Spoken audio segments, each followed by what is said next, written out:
Welcome to my field practices portion of what collecting field ecosystem data would look like if you were in the field with me.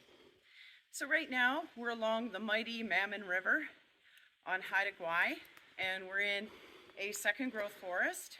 And as you can see behind me, there's a bit of a hill here. You can see there's the top of the hill, but then it actually continues on, so it goes quite high. So you can tell that through here the drainage is definitely different than down here where we're going to go. And I'm going to show you that there is a type line between this kind of more mid-slope, more continuous kind of slope, as opposed to this area that we're going to go through, which is more kind of mid to lower slope, and it's quite hummocky. So the great thing is it really gives an excellent example of what hummocky terrain looks like. So I want to have a chance to show that to you. So let's go.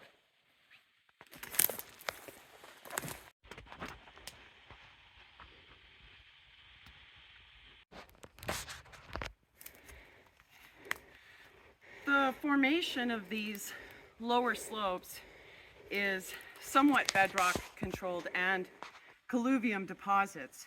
But a lot of it also is old historic upturned root wads, etc., that have grown over.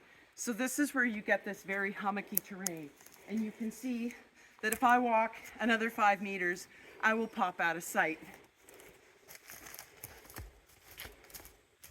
We're well within this hummocky kind of lower slope, so I feel that it's pretty consistent vegetation and slope topography. So now I'm going to go find my plot. Okay, so I've come a little bit further down on this kind of hummocky terrain, and I've decided this is where I'm going to put my plot. So a couple of things I'm going to do is I'm going to get my plot ribbon. I'm going to hang it on the nearest tree, and then I'm going to identify plot number, block number, and I'm going to put my initials on it. That should be the minimum information that you put on these, so somebody could come by and check your work.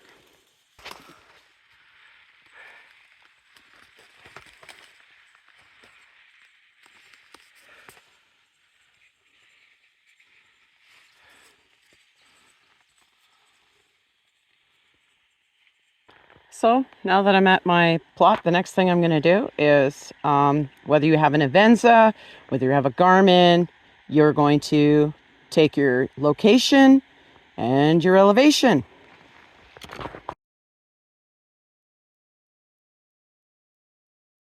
So now you can fill in the license number, the licensee, right? And the block name and your plot number, who you are. And you can do this on a digital card too. You have your location up here. I can never fit it in this little thing.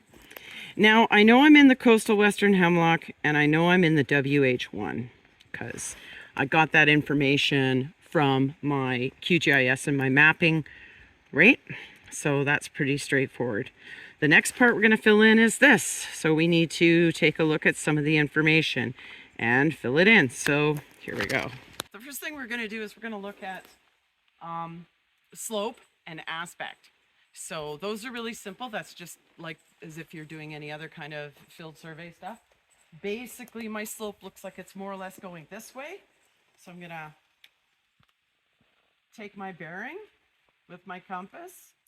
Make sure you've got the right declination. And it looks like I'm south to southeast aspect.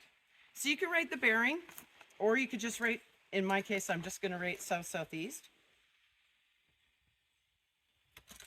For slope, a little word about slope. When you're going to take slope, I would always recommend that when you do your eco-typing, when you decide to do your plot, that you're not close to a transition zone or close to a different dramatic change in topography. If you've gotten to an area and you want to get the slope for that area, focus on the slope direction that you're choosing, following kind of the aspect, but also that's within your area. So if you've got an upper slope and you're trying to do a mid slope, try and take what would be the average slope for your type, right? So depending on where your plot is occurring. So you're actually capturing the slope within the type you're trying to describe. I've seen it where somebody is trying to determine a mid-slope position ecotype, but they're very close to an upper slope and they're taking a really steep slope above them. So just something to keep in mind. When you do try and take your slope, I always recommend you do it like in cruising. Just take a little ribbon, hang it about 15-20 meters from where you are in that kind of slope aspect direction, and then calculate it from there. And then you can always make sure it's at eye level. Okay, so I'm going to go run and do that.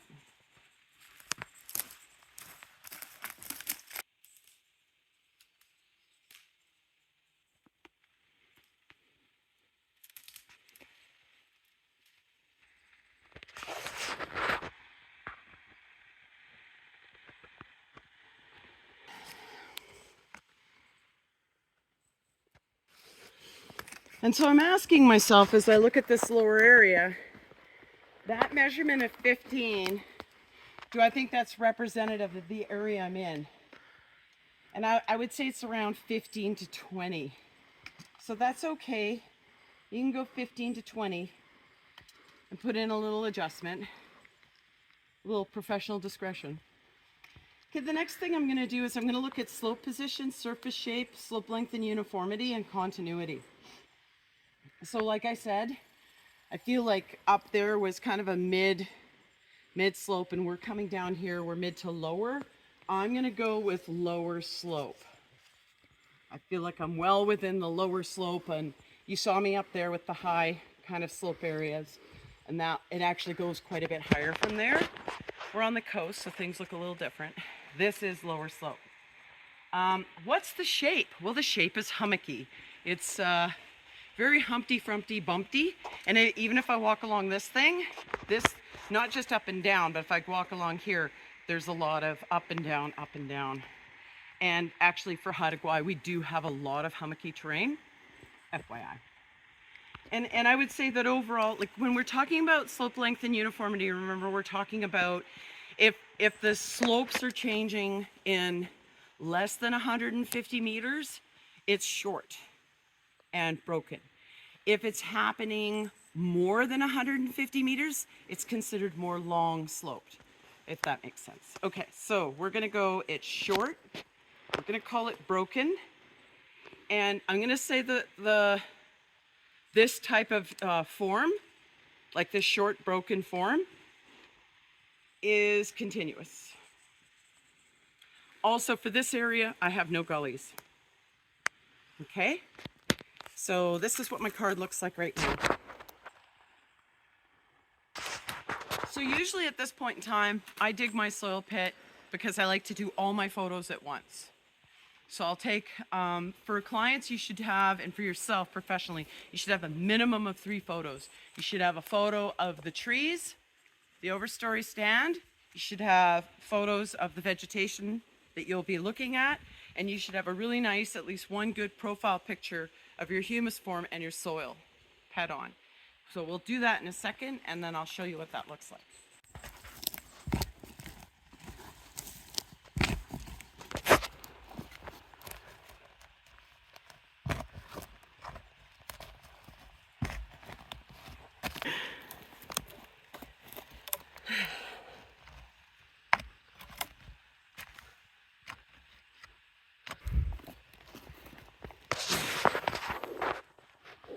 See?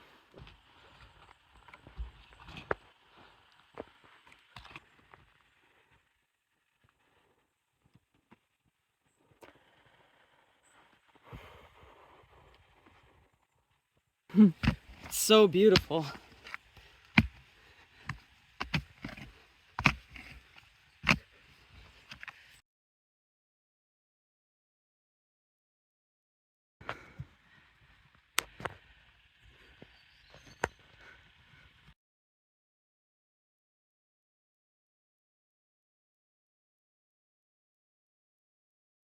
So we're at our west coast, north coast Haida Gwaii soil pit, and we're going to look at the humus form first.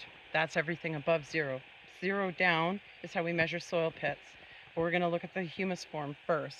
So once we get all of our photos and we get our geophysical data, I like to do the soil pit first, and then I do the plants last.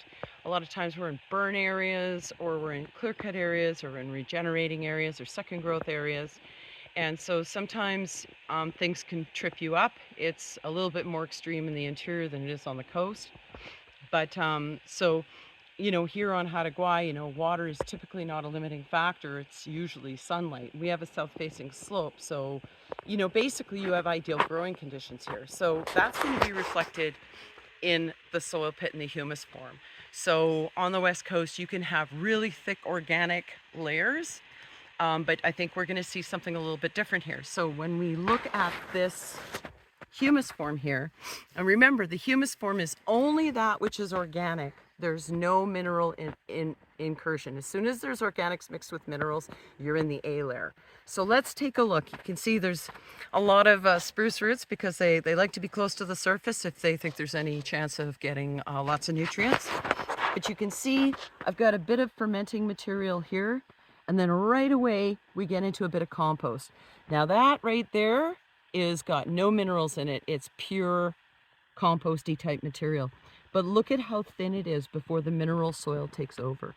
We're talking mere centimeters. So if we look at an unpolluted area, my entire LFH is between 4 and 5 centimeters.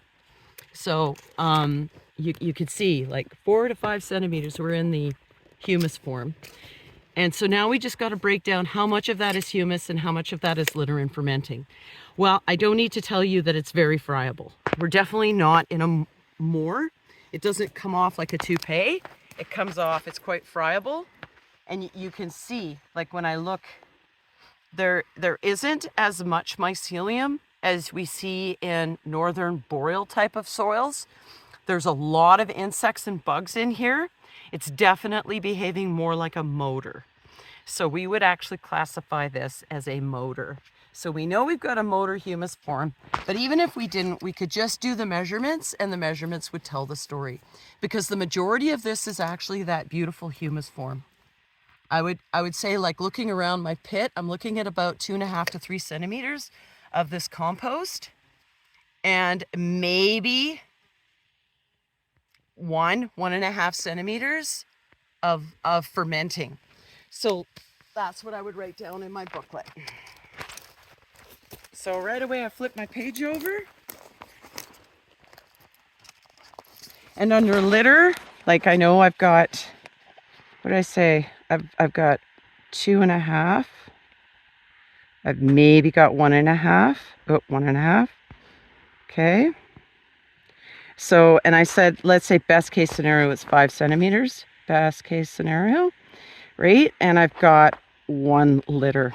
Now, normally what we do is we always get the total depth. We calculate the humus in the litter and we infer the fermenting layer. Because it's usually so tightly bound, it's very difficult to get that measurement. So what we do is we measure everything else and then do subtraction to get the fermenting layer. That's the method you want to do. Now, as you can see, the fermenting layer is not the largest part of this, so it can't be a moor. So it has to be a motor. Don't forget the cross over the, oh, just kidding, you don't need to do that. Okay, so there we go. Next is rooting depth. Kind of hit a denser material down there, but I've definitely got roots to here. So I'm going to measure just the soil, not including the LFH. And I can see that I've got a rooting depth of about 32 centimeters. Now I'm going to figure out the total depth of my soil horizon, all the way to the bottom of the pit, to the end, to the beginning of my LFH. It's 48, 49 centimeters.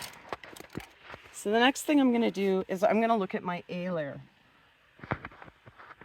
Now, after you look past the composty section, I don't know if you guys can, it's more easy to see it over here, but you'll notice you have an area that's darker.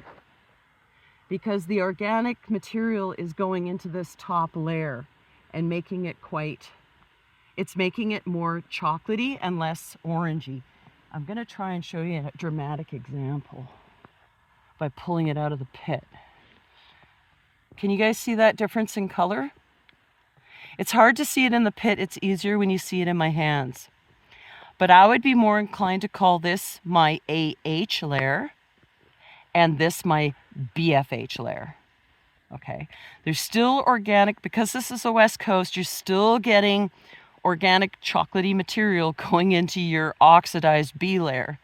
And that's why we have BFH and BHFs. So that's what's going on. So what I'm going to do is, and it's my AH layer is quite variable across this pit. So I'm going to try and take a few measurements and do an average. And you're just going to have to trust me that it's not so obvious on the camera of the difference in colors. So I have to pull it out for you guys. But if you were here with me, you'd see it. Okay, so I'm going to do that next. 9, 13, it's about 15. I'm going to average and say about 12.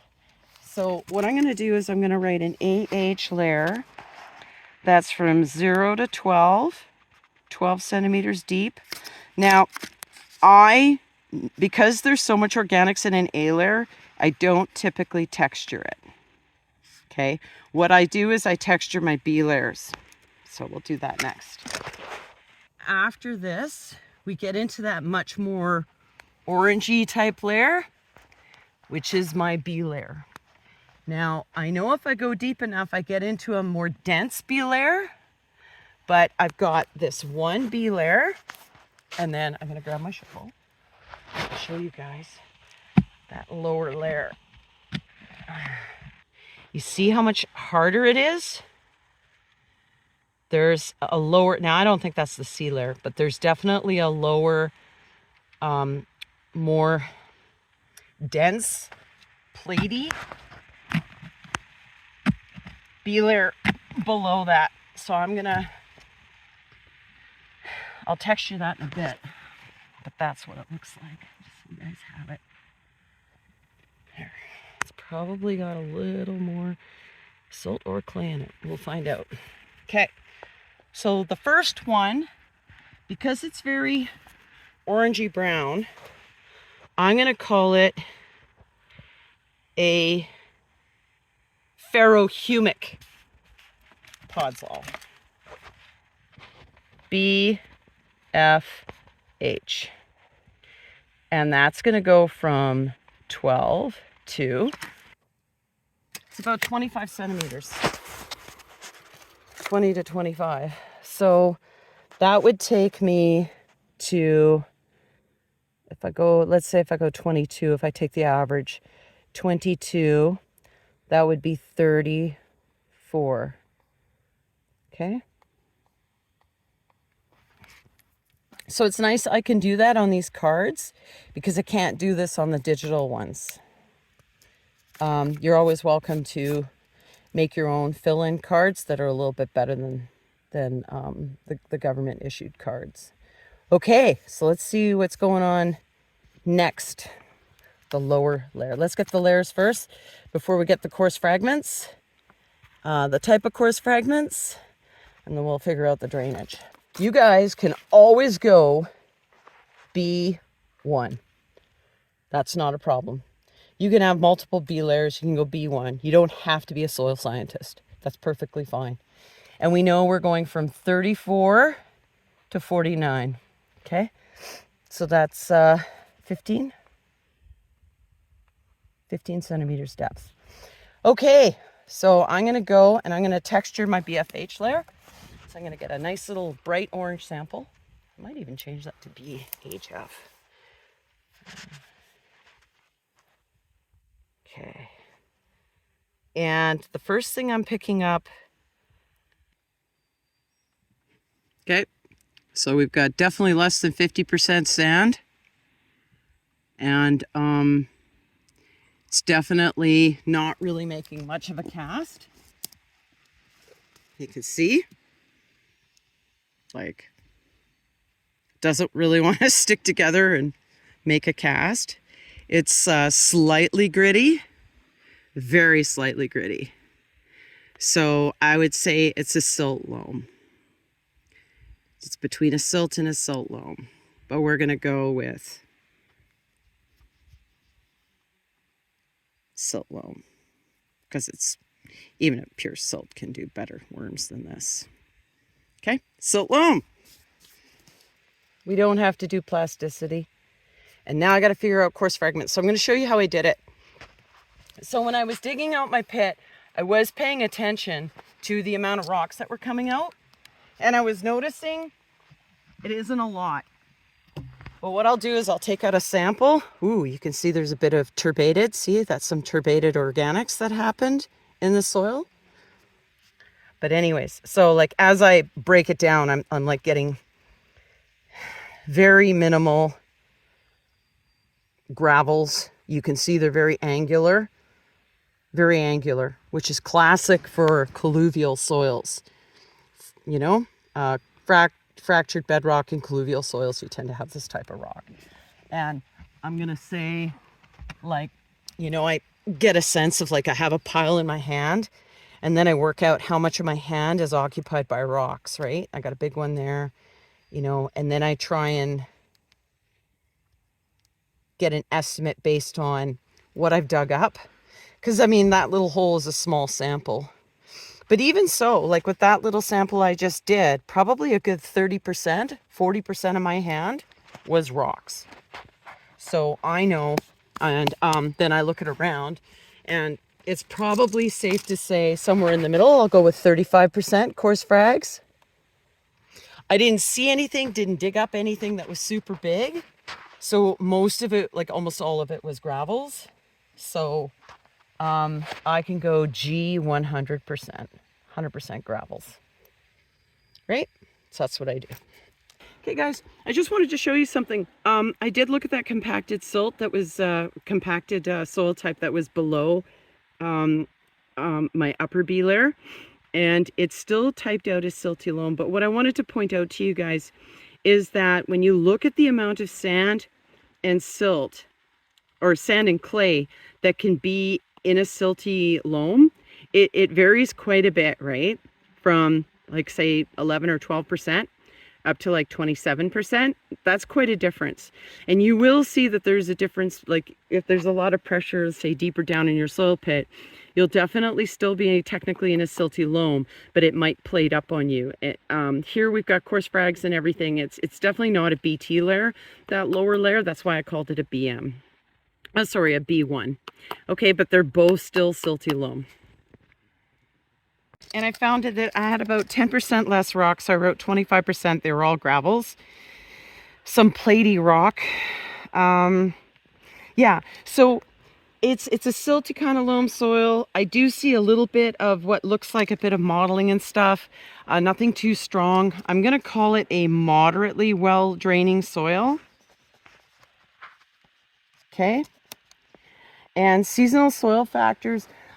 Based on this, I would say that occasionally it's seasonally saturated, but not a very long residency time. So I'd actually put an asterisk around it, just because I do see some evidence of mottling, and just obviously there's a lot of water seasonally that comes through here, and we're on the lower slope, so and it's a silty soil. So there's I'm going to say yes for models. It's very weak. I'm going to say weak models, and they start right away almost. Say maybe 10 centimeters down, but very weak. No carbonates, no water restricting layer, no BT or dense material, no sands or gravels, because we're not talking about more than 70% gravels or issues. No fragmental skeletal soils, and I don't see a root restricting layer. So, and so what did we call this? We called this a ferrohumic podzol. Parent landforming, I'm going to say colluvial. Over maybe fractured bedrock. is what I'm thinking. That's kind of what this is looking like. I don't think I have any restricting layer types. Okay, now we get to go back to the plants.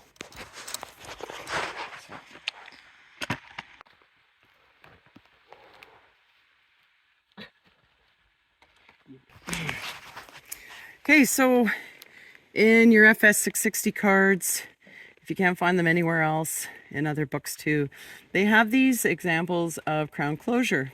This is the kind of distribution we want to be looking at. These are the sections we want to be looking at when we're looking at the vegetation. So when you're in a dense regenerating conifer stand, especially here on Haida Gwaii, one of the most prevalent things you're going to find is a lot of mosses. So we can go and we can take a look at the mosses in our 20 by 20 plot and try to determine what kind of coverage we have on the forest floor of the various species of mosses. So let's go take a look at them.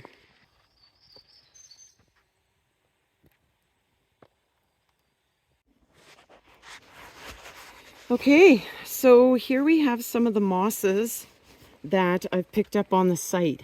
Now, what the new guidebook does is it breaks down in a table a kind of a grouping of mosses and ferns, calling them rich or otherwise. For the rest of the province, we're still identifying them, and I still would strongly recommend that everybody do that. So just, you know, this is a beautiful example of steppe moss. It's very unique. It's very lacy and it's very stepped. It's kind of easy to identify. Okay, and then over here we have your classic Haida Gwaii lanky moss. It looks like a poor man's version of electrified cattail moss, to me anyways. This one is more of your classic red stem feather moss, and you can kind of see the red stem. It just looks a little bit more robust in a better growing situation. So yeah, so these make up the bulk of what we're seeing on the site. When you're doing your plots, when it comes to mosses and stuff growing on and you're trying to use a site description, try and avoid picking or selecting vegetation that's growing on organic material or on rocks, because it's going to slant your ecotyping. It's going to bias it. So as much as you can, try and focus on what's growing actually on the forest floor without that kind of interference. Tibia, dried out desiccated leafy moss. Now, in terms of ferns, we have sword fern and we have deer fern. Looking around, and when I look at the Kylocomium splendens, the steppe moss, it's actually not a bunch. I want to say like maybe 50%. But there's definitely some pleurozium in here. I want to capture that. So maybe I'll go 40% on that. And I'll go about 30% on the, now the lanky moss, Gallium boreal, I'm going to put a plus. You can put a plus sign that means it's less than 1%. Gymnocarpium expansa, same deal. Menesius uniflora, same thing, very low. Buckham spicant, I could say like maybe 2%. And sword fern, it's patchy, like it's definitely patchy. I'm gonna go 2% as well. And for the little bits of vaccinium I'm seeing, I'm gonna say 1%. These numbers aren't unusual in a dense second growth stand. So then we're gonna put our totals here. So we've got a total of 1% on shrubs. So I think that's it for shrubs. Then what do we got here? We've got 2, 4, got 4 plus, right? And then here we got 40, 70, 80, 95. Now, okay, look, it fluked out, it's 100%, but it doesn't have to be. It could totally be over 100% because you're doing this all in layers. So, I mean, conceivably you could have well over 100% canopy coverage, so you don't have to do any mental mathematics. Okay, And it's going to ask me about some coarse woody debris. And as I look around, that's important information, right? Like I'm looking around, and this might be a lot for the interior, but it's actually pretty minor for the coast, right? Probably maybe 15, 20 cubes per hectare, maybe 20, 25. That's low. So low coarse woody debris, you know, around 20 meters cube per hectare. Rotted hemlock. It's just dropped out of the stand. Do I have any competing vegetation issues? Like, no. Would I have a competing vegetation issue if I came in here and logged it? I don't really think so.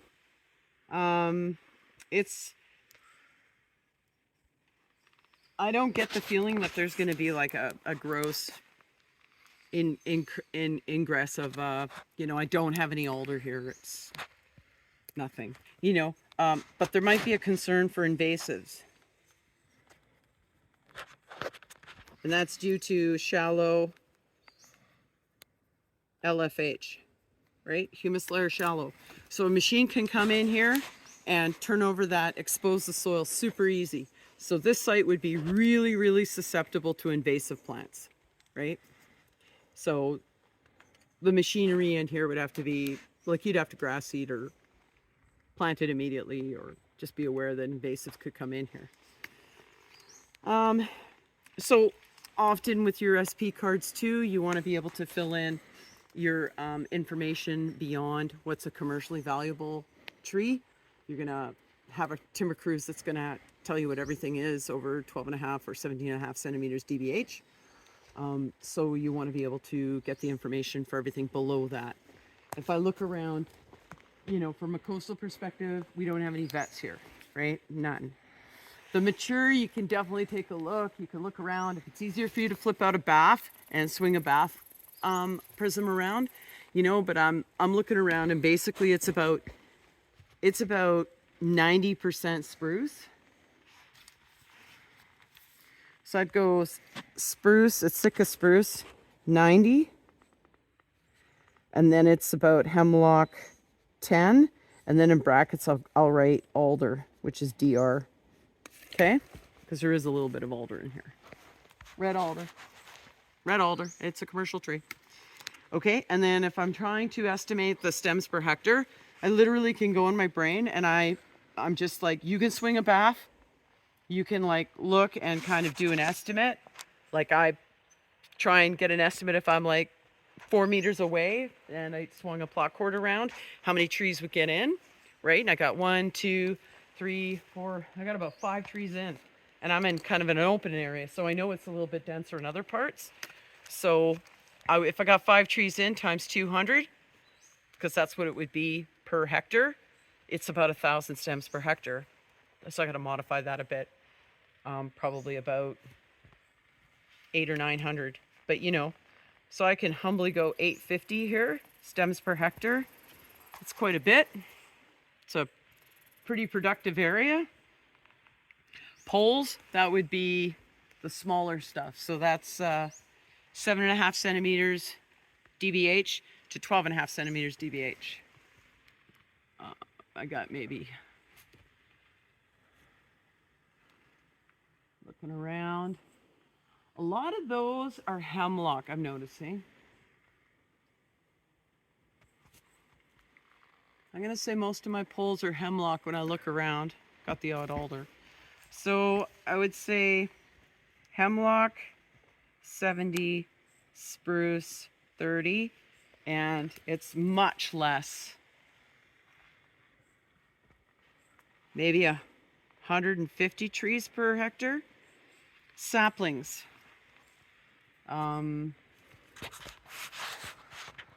Geez, do I even see any saplings? Saplings are 1.3 meters tall to 7.5 centimeters DBH. And I'm literally not seeing any. That's alive. So I'm going to say none. And then, do I have any understory regen? Now, sometimes in other sites, you'll get a lot of hemlock sprouts everywhere. You'll have a lot of hemlock germinants, but I'm not seeing any here.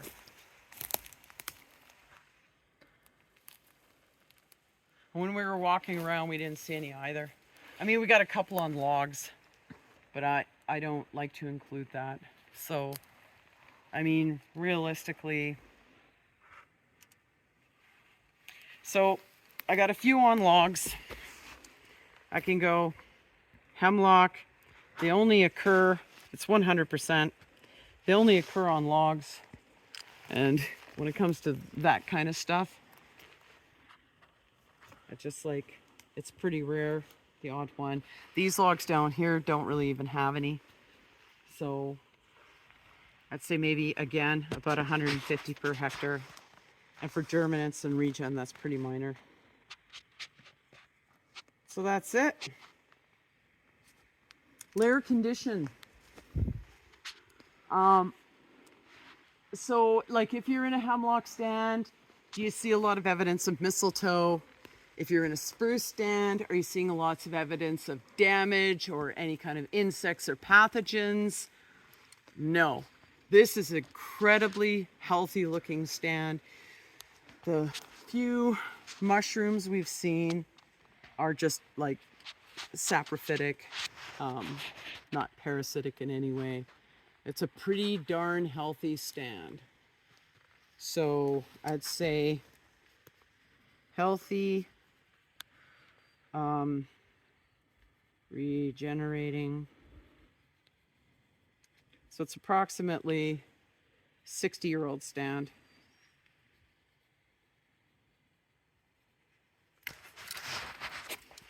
Okay. So we're going to put it all together. And we're going to put it all together by looking at the cards for determining soil moisture regime and soil nutrient regime for Haida Gwaii, because they are special and unique. Particle size coarse, particle size fine. Now we did have a silty loam, okay? Less than 65% sand with low volume of coarse fragments. Less than 20% by volume. So you see how we're not a fine soil? We're not a coarse soil and we're not a fine soil because we've got too much coarse frags. We had more than 20%.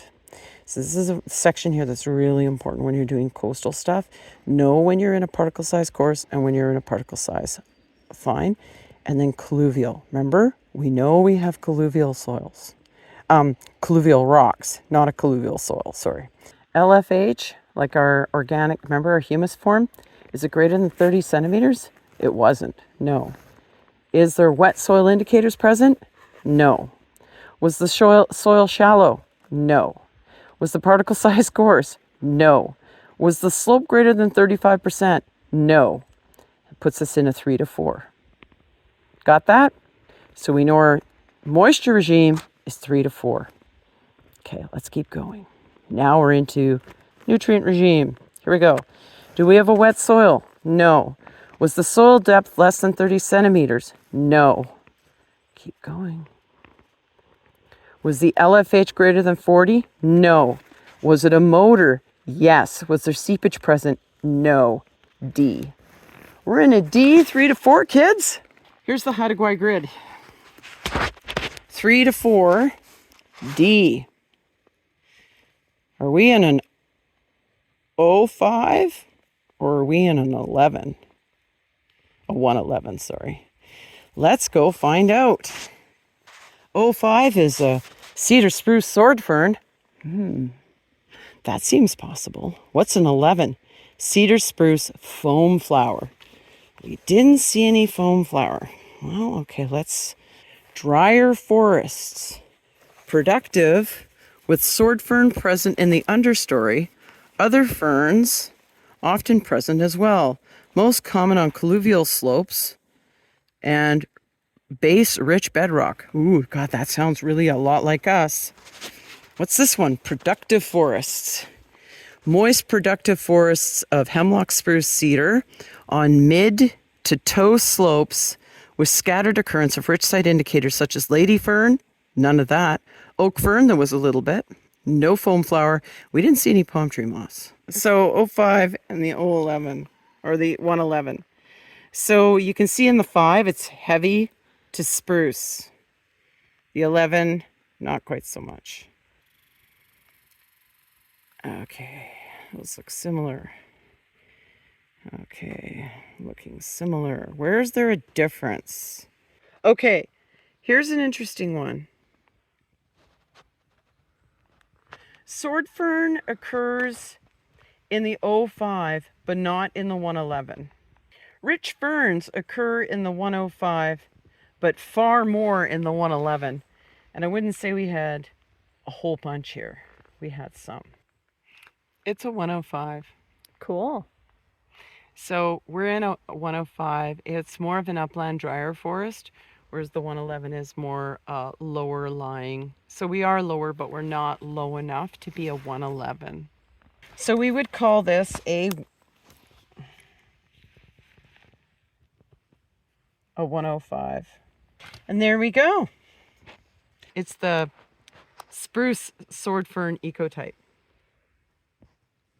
And so if we wanted to look at critical site factors here, it would mostly, we would do the soil hazard rating.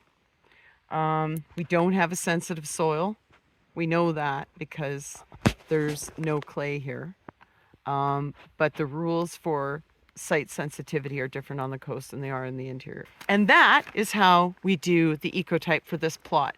And now what I would do is I would continue to walk and track my progress and figure out all the line work of where I see this particular type. Thanks for joining me while I figure out what ecotype I'm in. And I look forward to seeing you out there sometime. Have a great day.